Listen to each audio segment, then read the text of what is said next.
YouTuber mister Indian hacker को Lawrence Bishnoi से मिली है धमकी। 80 लाख रुपए की रंगदारी मांगी गई है और हरकत में आ गई है पुलिस। ये इंडिया के टॉप यूट्यूबर्स में शामिल हैं। नाम है दिलराज सिंह रावत। नमस्कार दोस्तों, इंडिया के सबसे पॉपुलर यूट्यूबर्स में से एक मिस्टर इंडियन हैकर यानी दिलराज सिंह रावत इन दिनों एक ऐसी खबर की वजह से सुर्खियों में हैं जिसने उनके लाखों करोड़ों फैंस को हैरान और परेशान कर दिया है। राजस्थान के अजमेर से ताल्लुक रखने वाले इस यूट्यूबर को लॉरेंस बिश्नोई गैंग के नाम से एक धमकी भरा ईमेल मिला है जिसमें 80 लाख रुपए की रंगदारी मांगी गई है।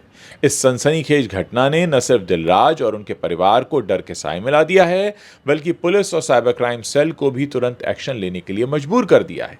यह धमकी आखिर क्यों और किसने दी? क्या वाकई लॉरेंस बिश्नोई गैंग इसके पीछे है? ये सारे सवाल इस समय खड़े हो चुके हैं। दरअसल 23 जून 2025 को दिलराज सिंह रावत को एक ऐसा ईमेल मिला जिसने उनकी जिंदगी में हड़कंप मचा दिया। इस ईमेल में लॉरेंस बिश्नोई गैंग के नाम से 80 लाख रुपए की रंगदारी मांगी गई थी। ईमेल में लिखा था कि दिलराज और उनके परिवार की पिछले 1 महीने से रेकी की जा रही है और अगर ये रकम बिटकॉइन की शक्ल में नहीं दी गई तो उन्हें और उनकी फैमिली को नुकसान पहुंचाया जाएगा। बिटकॉइन का जिक्र इस बात की तरफ इशारा करता है कि अपराधी अपनी पहचान छिपाने की कोशिश में है, जो साइबर क्रिमिनल्स का आम तरीका है। इस धमकी ने तुरंत हंगामा मचा दिया है क्योंकि लॉरेंस बिश्नोई का नाम कोई छोटा मोटा नाम नहीं है। ये कुख्यात गैंगस्टर हत्या, उगाही और अवैध हथियारों जैसे कई संगीन मामलों में जेल में बंद है। उसका गैंग पहले भी सलमान खान, सिद्धू मूसेवाला और एपी धिल्लन जैसे सेलिब्रिटीज को धमकियां दे चुका है। लेकिन सवाल यह है कि क्या यह धमकी वाकई लॉरेंस गैंग की तरफ से आई है या कोई साइबर ठग इसका फायदा उठा रहा है।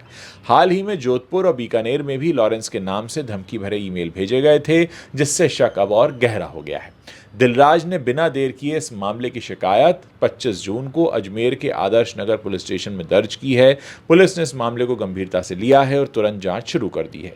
साइबर क्राइम सेल को इस ईमेल के सोर्स, आईपी एड्रेस और डिजिटल फुटप्रिंट्स को ट्रेस करने की जिम्मेदारी दी गई है।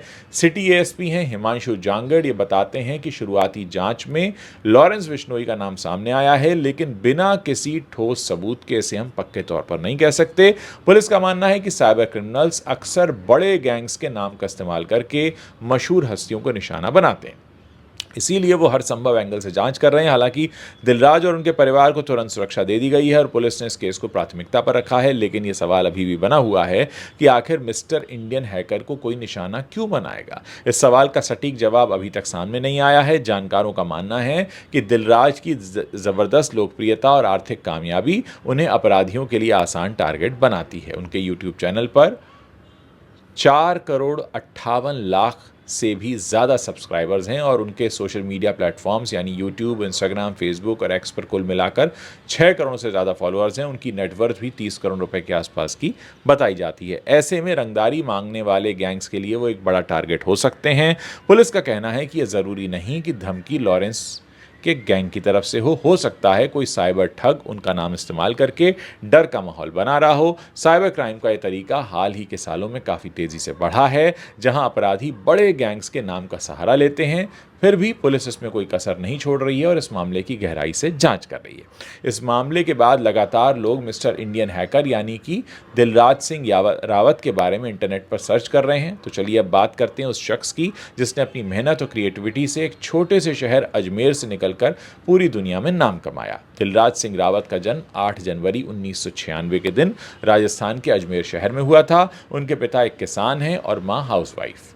दिलराज ने अपनी स्कूली पढ़ाई DAV senior secondary school Ajmer से पूरी की और बाद में सम्राट पृथ्वीराज चौहान गवर्नमेंट कॉलेज अजमेर से इन्होंने ग्रेजुएशन कर लिया। बचपन से ही इन्हें साइंस और नए नए एक्सपेरिमेंट्स का शौक था। वो हमेशा कुछ नया ट्राई करना चाहते थे और यही जुनून उनकी ज़िंदगी का सबसे बड़ा टर्निंग पॉइंट बन गया।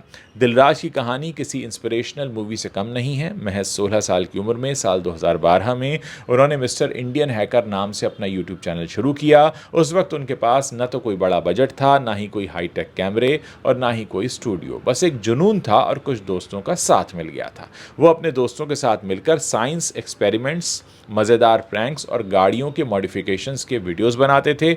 उनके वीडियोस की खासियत ये थी कि वो साइंस को इतने आसान और मज़ेदार तरीके से पेश करते थे कि बच्चे से लेकर बड़े तक उनके दीवाने हो गए। चाहे वो घरेलू चीज़ों से रॉकेट बनाना हो, वाटर पार्ट मोटरसाइकिल चलाना हो या रिमोट कंट्रोल कार डिज़ाइन करना हो, उनके हर वीडियो में देसी टच और क्रिएटिविटी की झलक दिखती थी। उनका एक वीडियो जिसमें उन्होंने रिमोट कंट्रोल कार बनाई, उसे 3.5 करोड़ से भी ज़्यादा व्यूज़ मिले। धीरे धीरे उनके वीडियोज़ वायरल होने लगे। उनकी मेहनत और यूनिक कंटेंट ने उन्हें भारत के टॉप यूट्यूबर्स की लिस्ट में लाकर खड़ा कर दिया। आज उनके चैनल पर 4,58,00,000 सब्सक्राइबर्स हैं और उनके सभी सोशल मीडिया प्लेटफॉर्म्स पर 6 करोड़ से ज़्यादा फॉलोअर्स हो चुके हैं। दिलराज की खासियत यह है कि वो अपने फैंस से हमेशा कनेक्टेड रहते हैं और अपने वीडियोस में वो देसी अंदाज रखते हैं जो लोगों को खूब पसंद आता है। कई ऑनलाइन रिपोर्ट्स के मुताबिक दिलराज सिंह रावत की अनुमानित नेटवर्थ 30 करोड़ रुपए के आसपास की है। दिलराज सिंह रावत उर्फ मिस्टर इंडियन हैकर भारत के टॉप 10 यूट्यूबर्स में शामिल हैं और एक रिपोर्ट के मुताबिक वो भारत के सबसे अमीर और पॉपुलर यूट्यूबर्स में से एक हैं। इस लिस्ट में उनके साथ दुष्यंत कुकरेजा, अजय नागर यानी कि कैरी मिनाती और उज्जवल चौरसिया जैसे बड़े नाम भी शामिल हैं। हालांकि अब अजमेर पुलिस इस मामले में कोई कोताही नहीं बरत रही है। साइबर क्राइम सेल ईमेल के सोर्सेस को ट्रेस करने में जुटी है। वो आईपी एड्रेस, सर्वर डिटेल्स और डिजिटल फुटप्रिंट्स की जांच कर रहे हैं ताकि धमकी देने वाले का पता लगाया जा सके। पुलिस ये भी कह रही है कि क्या ये धमकी वाकई लॉरेंस बिश्नोई गैंग से आई है या किसी साइबर ठग ने उनके नाम का इस्तेमाल किया है। दिलराज और उनके परिवार को पुलिस प्रोटेक्शन दी गई है और इस केस को प्राथमिकता पर रखा गया है। सिटी एएसपी हिमांशु जांगड़ बताते हैं कि हम हर पहलू से इस मामले की जांच कर रहे हैं। साइबर क्रिमिनल्स अक्सर बड़े गैंग के नाम का सहारा लेते हैं। जल्द ही इस मामले में कुछ ठोस लीड मिलने की उम्मीद है। यह धमकी न सिर्फ दिलराज और उनके फैंस के लिए परेशानी का सबब बनी है, बल्कि ये भी दिखाती है कि साइबर क्राइम और रंगदारी का खतरा आज कितना बढ़ गया है। अगर ये धमकी वाकई लॉरेंस बिश्नोई गैंग से आई है तो एक बहुत बड़ा और गंभीर मसला है, क्योंकि इस गैंग का नाम पहले भी कई बड़ी हस्तियों को धमकाने में सामने आ चुका है। लेकिन अगर ये किसी साइबर ठग का काम है जो लॉरेंस के नाम का इस्तेमाल कर रहा है, तो ये साइबर ठग, ये साइबर क्राइम एक नया और ख़तरनाक ट्रेंड हो सकता है। पुलिस की साइबर सेल इस मामले को गहराई से खंगाल रही है और जल्द ही कोई बड़ा खुलासा होने की उम्मीद है। दिलराज के फैंस उनके लिए दुआएं कर रहे हैं और चाहते हैं कि वो जल्द से जल्द इस मुसीबत से बाहर निकलें। दोस्तों, आजकल हो क्या गया है कि लोगों को ऐसा लगता है कि अगर आप YouTube पर वीडियो बनाते हैं तो आपके पास बहुत सा पैसा होगा। YouTube पर वीडियो बनाने का मतलब है आपके ऊपर पैसे की बारिश हो रही होगी और फिर आपको लोग इसी तरह से देखने लगते हैं। लेकिन दोस्तों, असल में जो सच्चाई है वो ये है कि कुछ मुट्ठी भर यूट्यूबर हैं जो बहुत अच्छा पैसा बनाते हैं, लेकिन ऐसा नहीं है कि हर यूट्यूबर के पास बहुत सा पैसा है या हर यूट्यूबर बहुत सारे पैसे कमाता है। ये एक मिथ है। असल में शुरुआत में जब यूट्यूब की शुरुआत हुई थी हिंदुस्तान में, तो लोगों ने इस चीज़ को इस तरीके से फैलाया कि लोगों का एक परसेप्शन ऐसा बन गया कि यूट्यूबर होने का मतलब है ढेर सारा पैसा, जबकि ये सच नहीं है। आज बहुत से ऐसे यूट्यूबर हैं जिनके चैनल मोनेटाइज होने के बाद भी वो महीने का 5, 7, 10, 12, 15, 20, 25 हज़ार रुपया ही बड़ी मुश्किल से कमा पाते हैं। वो भी हर महीने नहीं आता। अगर किसी महीने 5, 7 हज़ार, 8 हज़ार आ गया तो अगले महीने पता चला 1500 और 2000 रुपये आते हैं। तो कुल मिलाकर वो लोग जो ये सोचते हैं कि यूट्यूब की दुनिया में बहुत पैसा है, मैं आपके इस मिथ को बता दूं कि ये बहुत बड़ा एक झूठ है कि जितने लोग YouTube पर पैसा बनाते हैं वो बहुत जो वीडियो बनाते हैं वो बहुत पैसा बनाते हैं। ऐसा नहीं है। उम्मीद करते हैं दिलराज को, जिसने भी ये चिट्ठी भेजी है, पुलिस उस तक पहुंचेगी और उनके जो मंसूबे हैं वो बिल्कुल भी कामयाब नहीं होंगे।